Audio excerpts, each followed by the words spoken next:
Hello, everybody. Sneharsha is my name, and this is the second of the Obizz podcast series. Today, we're touching on a theme which is to do with mentoring. The pandemic has shown us a lot about the importance of sharing. We're going through this together. Nobody is on their own. There are people out there who have a lot of experience, especially on business, and others, upcoming entrepreneurs, maybe struggling businesses who are looking for support. So as part of Obizz, we did a survey a couple of weeks ago and asked different businesses on what support they would like. Mentoring featured quite highly. There was as many as 50% of the respondents who wanted mentoring support, and equivalent amount, in fact higher amount, who are willing to share that. And today I'm very glad to introduce our second guest. Her name is Smita Sangrajkha. She's a role model, I would say, involved, of course, as part of their family business, but a very successful businesswoman on her right, and involved in a lot of social work as well. So without further ado, welcome Smita. Thank you for making the time. Thank you, Snehar. Thanks so much for having me. Great. So maybe can you just give a little bit more about your background? Yeah. So Smita Sangrajkha, I'm a partner at KPMG, East Africa, working in international development advisory services. From my social and community angle, I've been involved in various initiatives. Dignitas project, one I know you're familiar with, yes. Where I've been involved for almost 10 years. And I'm really passionate about education. It's a project about improving the quality of education in marginalized communities and informal settlements. And I just think education is just so transformational. So it's so important to help make a difference, especially in the lives of the young. I've also had the privilege of being the first chair lady, a woman, for our local community organization, SSJS. Right. Shri Stanakwasi Jain Sangh. It's been 80, 90 years of existence. So I've been a past chair lady of that. And that was a real honor and a great experience. And currently, as you know, I'm the vice chair of Asian Foundation. Yes. And I'm leading its professional group network as well.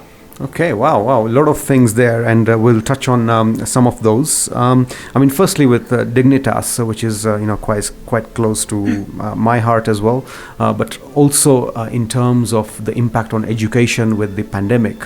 Maybe can you just elaborate a bit more in terms of how Dignitas is supporting education because I think they're doing some work with the teachers to make sure that children don't go without education. Absolutely, and something that that attracted me to Dignitas was actually its holistic model, because it focuses on the children, but it also focuses on the quality of education.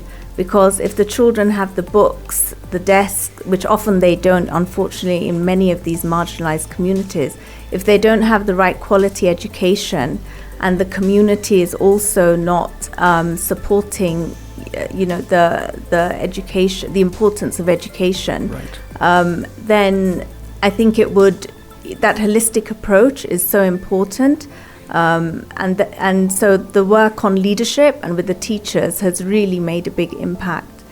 Right, and also to make the listeners aware, we did a project together where we had 3 teenagers, Rian, Ria and Neha, who started an initiative called Music Beats Coved, and through that they raised more than 1 million shillings. And we hope that that money has been gone there to directly impact the education of specific children. An inspiring group of teenagers, and I think you're being humble because 2 out of 3 of them are your kids. But it's been a phenomenal success. I know they started probably with the expectation of just some interest, but the way that scaled, I think.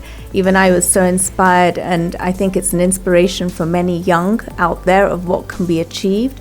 and the impact and difference that it can have. Right. Yeah. So, Smita, can you introduce Asian Foundation? Because that's a very powerful organization and many people are not aware of some of the good things that they're about. So an Asian Foundation, its vision is to be a dynamic vehicle for social and economic development in Kenya. And it works under 3 key pillars of economic development, social development, and a cultural and information hub. Mm-hmm. And just recently we started the professional group, which I'm leading. And we've just really started it early Feb. Yeah. Yes, and that's something I think very much lacking in this country so far. I come from the UK and we had a very vibrant professional network there amongst the Asian community. And of course, as much as we have many businesses operating here, there's a whole set of professionals in different fields who are working. So I think that's a very powerful network that can bring together like-minded people. So can you give some of the vision of the professional network, what they're trying to do? Yeah. So we just actually started in Feb, just before this pandemic really kicked off. And I brought together a group of 12, I would say, young, seasoned business leaders and professionals. And I'm lucky to have you on board in that group of 12. Yes. And the original idea is, what can we do to make an impact in the country? How can we create opportunities? So obviously at that point we didn't know COVID and the way it was going to scale and escalate. And the original idea was thinking about internships and creating opportunities, maybe for young graduates, young entrepreneurs. However, COVID hit and we quickly pivoted. I think this is the being able to be flexible, nimble, adapt to the situation. And we quickly pivoted to a mentorship platform, which I think has been a really exciting. We've only very recently launched it. Right. Yeah, and the target is really for the youth, particularly graduates, young entrepreneurs, and young professionals. Okay. And I understand you've already got some good traction. How many people have signed up to this? Yeah, we've almost, within the last couple of weeks, we've been talking to quite a few universities as well. Okay. And in addition, we've got the mentorship groups and our own network of 12 who will reach out and help build the momentum to bring on board mentors. So we've got about 160 already invited, more than actually 160 already invited. We've got 50 mentors already. We've got almost 70, 80 mentees. And within that short space of time, I've seen about 20 mentoring relationships already starting to be connected. So I think it's in its very early stages, and I'm hoping that we can scale it fast because the potential is so huge. To connect people, especially during such a challenging time like this.